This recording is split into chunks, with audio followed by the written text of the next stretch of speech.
Bonjour, alors maintenant que nous avons quelques assises en ce qui concerne l'identité probable de Joseph, il faut que nous reprenions la lecture du récit biblique. Alors, redisons-le, le but de la Torah, ce n'est pas de faire de l'historiographie. Le but de la Torah, c'est de léguer aux générations qui suivent la mémoire des origines du clan d'Abraham, Isaac et Jacob, qui n'est rien d'autre que la mémoire de l'élection. Alors attention, je dis bien la mémoire, je ne parle pas du souvenir. Le souvenir, c'est ce qui me renvoie au passé, alors que la mémoire, elle me renvoie à aujourd'hui. Dit autrement, ce que vivent Jacob, Joseph, Judas et tous les autres, c'est prophétiquement ce que moi-même je vais vivre. Et ce qui me relie à eux, ce n'est pas tant la pensée émue de ce qu'ils ont été, c'est le lien charnel qui fait de moi leur fils. C'est infiniment plus qu'une question de sagesse. Le sage, c'est celui qui va livrer des conseils. Si vous allez lire le livre des Proverbes ou celui de Qoéleth, vous allez trouver des centaines de conseils ou de considérations sur le sens ou sur le non-sens du monde. Mais, dans le fond, pour la Bible, ces livres ne sont pas les plus importants. Parce que le sage, dans le fond, il ne me dit rien de ma vie charnelle, c'est-à-dire ma vie là, maintenant, aujourd'hui. Il va formuler de grands principes, mais c'est la partie la plus facile. N'importe quel étudiant de Sciences Po est capable de faire ça. Et puis en définitive, tout le monde sait bien que les principes, ça sert surtout à s'asseoir dessus quand ils nous ennuient, à commencer par ceux qui les assènent. Alors la Torah, vous voyez, c'est autre chose. Tant que je ne comprends pas que Abraham, Isaac, Jacob, Joseph, Moïse, David, et j'en passe et des meilleurs, tant que je ne comprends pas que tous ces personnages, c'est moi, au sens où ils sont en moi comme des pères sont toujours en quelque manière présents dans leur fils, tant que je n'ai pas compris ça, je reste incapable de scruter l'écriture. Alors c'est vrai, je peux toujours la lire comme un moyen de me cultiver, je peux la lire comme un intellectuel, je peux être un super technicien littéraire qui va piéger les structures, qui va trouver des indices lexicaux, etc., etc., je peux aussi considérer ces histoires comme une sorte de manuel de morale, et peut-être que je me fais plaisir, mais en attendant, je passe complètement à côté de ce que mes pères veulent me transmettre. Si vous voulez, c'est un petit peu comme avoir un cheval fougueux, mais qu'on laisse à l'écurie. Alors on va en prendre soin, on va le mesurer, on va l'étudier, on va l'observer, alors que ce cheval, dans le fond, n'attend qu'une seule chose, c'est qu'on monte sur sa croupe et qu'on fasse corps avec lui pour le laisser nous entraîner là où nous n'aurions jamais imaginé pouvoir aller par nous-mêmes. Avec en plus cette sensation d'aventure que seule peut offrir une véritable alliance avec le cheval. Or précisément, vous voyez, la Torah veut nous entraîner là où par nos seules forces, vous et moi, nous n'imaginons pas aller, c'est-à-dire vers nous-mêmes. Pour ça, elle ne nous raconte pas des petites historiettes édifiantes dont on resterait le spectateur. Elle raconte la vie, la vraie.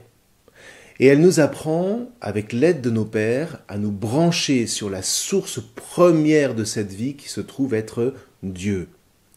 Et le plus mystérieux, c'est que c'est de chair qu'il est ici question, et pas uniquement de principe. Tout cela fait que les personnages dont la Torah rapporte la saga ne sont pas seulement des modèles, ce sont proprement des figures, c'est-à-dire des hommes et des femmes qui ont porté l'élection dans leur chair, c'est-à-dire là même où Dieu se révèle. Et des chrétiens devraient le comprendre mieux que personne, eux dont la mémoire s'enracine dans le mystère d'un Dieu qui, précisément, se fait chair. Vous voyez, c'est peut-être la réponse la plus étonnante, la plus inattendue, la plus bouleversante qui puisse être donnée à la convocation d'Abraham par Dieu au commencement de l'histoire d'Israël, lorsqu'il lui donne ce premier commandement, « Va vers toi », « Lech lecha », Genèse 12, verset 1. Pourquoi ? Parce que sur ce chemin charnel que va défricher Abraham en prenant concrètement la route, un chemin mais complètement fou au regard de la raison qui se veut souveraine, eh bien ce ne sera rien de moins que Dieu qu'il trouvera. Cela, ceux qui n'ont qu'un rapport intellectuel à Dieu ne peuvent pas le comprendre. C'est ce qui fait qu'Abraham n'est pas franc-maçon. Abraham, c'est un père. Nous sommes de la même chair que lui, cette chair que Dieu veut venir habiter. Pour aller là où Dieu nous convoque, il faut que nous nous mettions en marche, et pour ça, il faut d'abord et avant tout scruter l'Écriture. Par elle, qui est la parole de Dieu manifestée à travers la vie de ses saints, nous sommes rendus capables de traverser les épreuves qui vont nous fortifier et nous mener à la joie. Alors à nous ensuite de marcher avec courage sur ce chemin et de le marquer de notre empreinte. Pourquoi faire? Et pour en transmettre le secret. Et c'est ça qui constitue un peuple comme un corps auquel je ne peux pas rester extérieur. Un peuple que je vis dans ma chair, parce que cette chair est mon histoire, unique je suis charnellement à l'histoire de tout ce peuple qui naît avec Abraham. Donc Joseph, pour en revenir à lui, c'est qui? Joseph, alors c'est Abraham, c'est Israël, c'est le Christ, c'est l'Église, et c'est enfin vous et moi. Une seule chair que le Verbe est venu illuminer en la faisant sienne. Alors donc, lisons. On commence à nous raconter au chapitre 37 de la Genèse l'histoire d'une fratrie. Et donc, comme toujours, une histoire de jalousie. C'est quelque chose qui court depuis le début et qui hante la Torah. Dès que l'élection se manifeste, un acte de violence l'accompagne et qui ne cesse de prendre de l'ampleur. C'est Caïn et Abel, c'est Ésaü et Jacob, Joseph et ses frères, Moïse et Pharaon, David et Saül, jusqu'à Jésus et tout le genre humain. Vous voyez, cette jalousie, elle est présente en permanence à l'origine des guerres et des violences qui sont les plus phénoménales. Or, la Bible ne va pas le cacher. Elle va nous dire, franco de port, le cœur de l'homme est jaloux, à commencer par l'intérieur du peuple de Dieu. Et voyez, cela rejoint quelque chose de très anthropologique. Vous et moi, nous avons besoin, avant toute chose, avant même de parler d'amour, nous avons besoin de justice. Nous cherchons à être justifiés, c'est-à-dire à ce que justice nous soit rendue. Toutes les quêtes de pouvoir, toutes ces manières que nous avons de nous justifier nous-mêmes, tout ça procède du même mouvement, nous avons besoin de reconnaissance. C'est ce que la Bible appelle la justice au sens de justification. Tant que nous ne nous sentons pas justifiés, nous sommes à la merci de cette jalousie. Pourquoi lui et pas moi? Et donc toute la question, c'est de savoir comment Dieu va travailler cette jalousie de l'intérieur. Et saint Paul touche au cœur de cette problématique lorsqu'il proclame « En Christ, c'est Dieu lui-même qui nous justifie ». Alors la jalousie est vaincue et la miséricorde peut apparaître.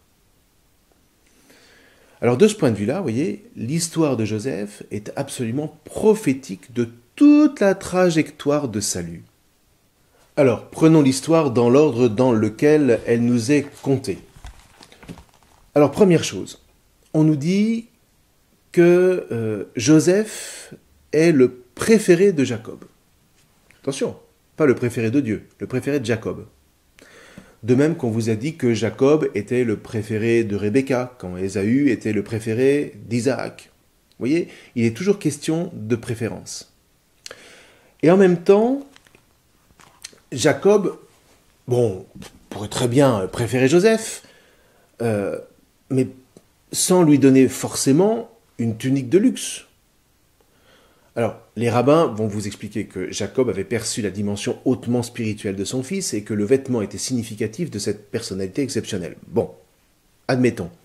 Seulement, admettons aussi que si Jacob avait volontairement voulu exciter la jalousie dans la fratrie, il ne s'y serait jamais pris autrement. Alors maintenant, il y a peut-être une autre possibilité.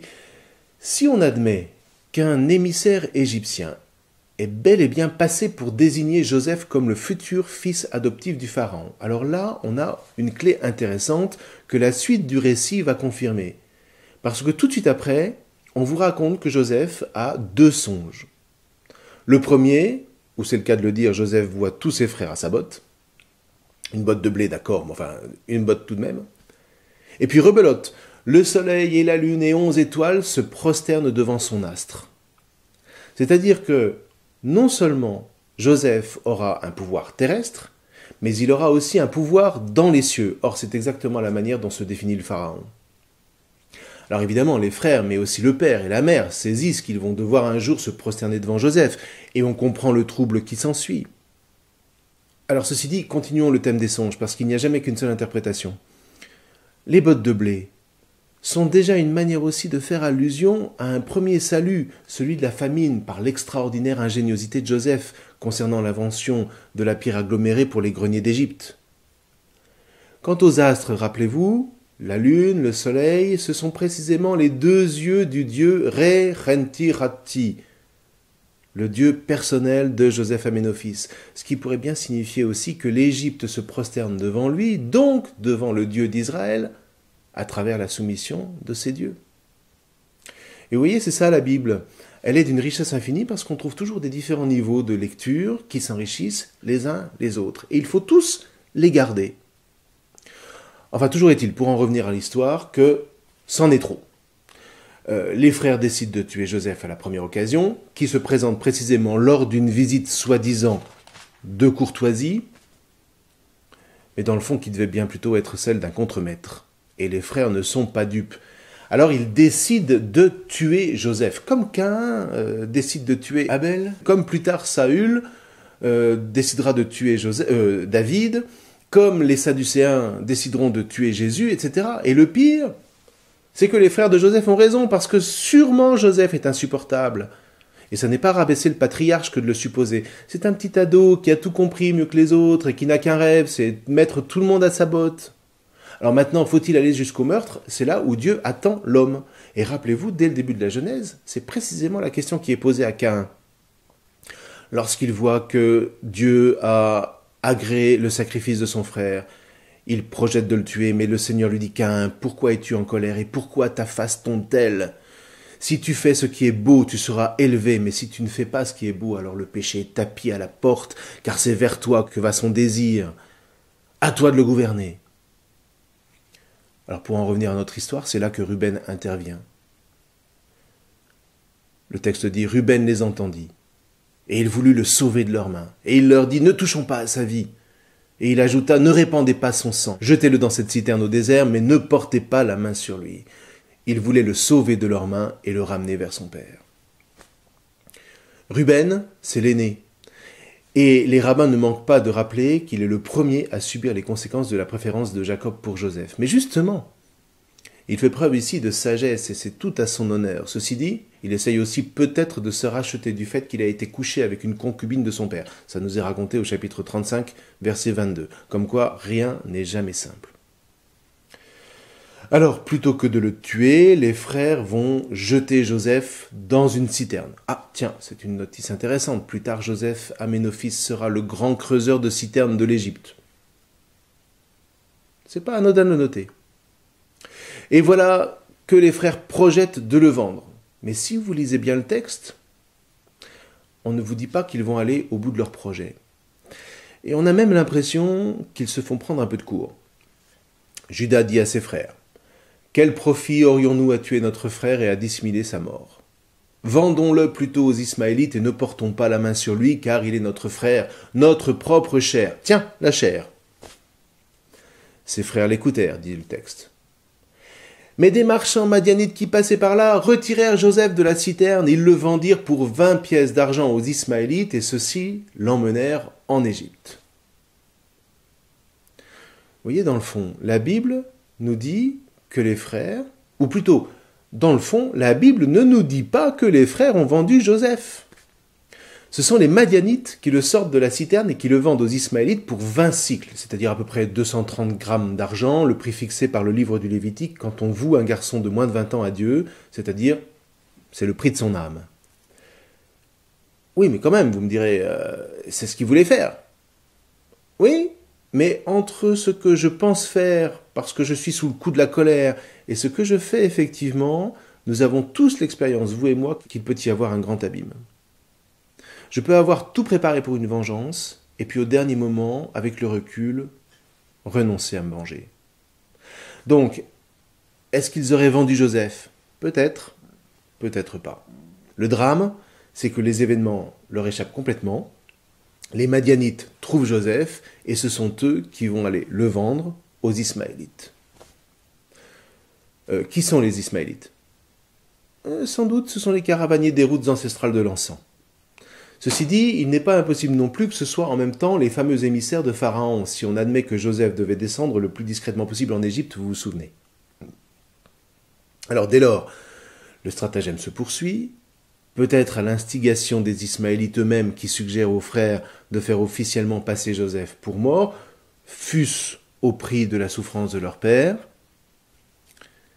Ils prennent la fameuse tunique princière, ils l'imbibent du sang d'un bouc, et ils font croire à Jacob qu'il est mort sous la dent des bêtes.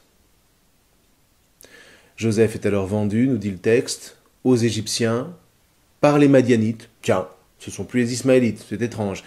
Mais les rabbins remarquent que, précisément, Joseph passe de main en main, de telle sorte que ses frères perdent sa trace. Ce qui va bien, encore une fois, dans le sens d'un stratagème et d'un passage au camp adverse par des voies clandestines. Alors, inutile de vous dire à quel point Jacob est plongé ici dans les ténèbres, mais le plus surprenant dans tout ça, c'est peut-être autre chose. C'est peut-être le silence de Dieu. Silence de Dieu face au projet des frères de Joseph. Silence de Dieu face à la détresse de Jacob. Silence de Dieu face à l'injustice dont Joseph est la victime. Alors bien sûr, nous savons que tout va se rétablir. Nous, il suffit qu'en quelques minutes, nous tournions les pages de la Bible et puis nous arrivons au dénouement. Mais les protagonistes, comment est-ce qu'ils vivent ce silence de Dieu? Et maintenant que la question est posée, comment nous vivons ce silence de Dieu? Comme une absence? Comme un mystère? Enfin là, c'est un petit peu facile. En attendant, il faut quand même traverser l'épreuve. Comme une injustice, comme une révolte. D'accord pour la révolte, mais alors contre qui? Et pourquoi? Et qu'est-ce que ça réveille en moi? Et vous voyez, je ne vous parle pas ici de morale, ni de leçons de sagesse à tirer. Tout ça, ce n'est que de la récupération de la raison qui veut toujours reprendre le dessus pour se rassurer, pour se justifier. Alors que le récit convoque ici ma chair, et il me déstabilise, il me rend mal à l'aise, et c'est exprès. Parce que si vous n'êtes pas déstabilisé, vous ne pouvez tout simplement pas vous mettre en marche. Pour avoir des idées sur tout et surtout des idées, vous savez, il suffit d'être assis à un bureau d'énarque. C'est pas très difficile. Mais se mettre en marche, sentir que tous les plans qu'on élabore nous échappent parce que le monde n'est pas à notre botte d'emblée, parce que les hommes ne sont pas des pions. Tiens, Dieu non plus d'ailleurs. Dieu n'est pas un pion. Et ce n'est pas la moindre des leçons de ce récit. Dieu n'est pas là où nous allons le convoquer. Nous voudrions qu'il intervienne, qu'il prévienne Jacob, ou au moins qu'il le console.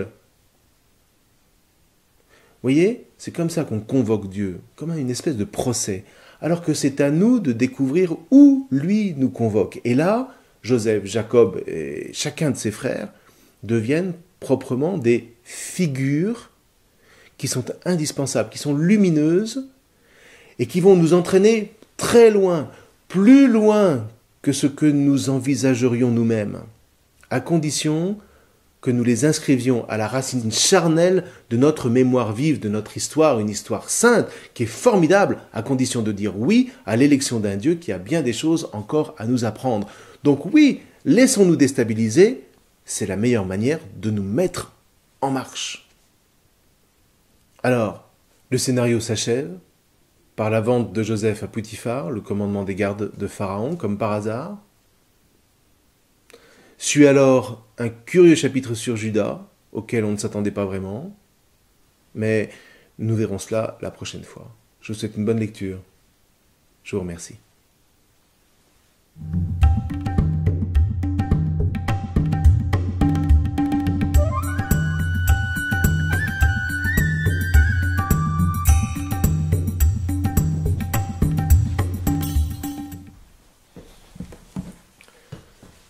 De tuer Abel, de tuer Abel, de tuer Abel,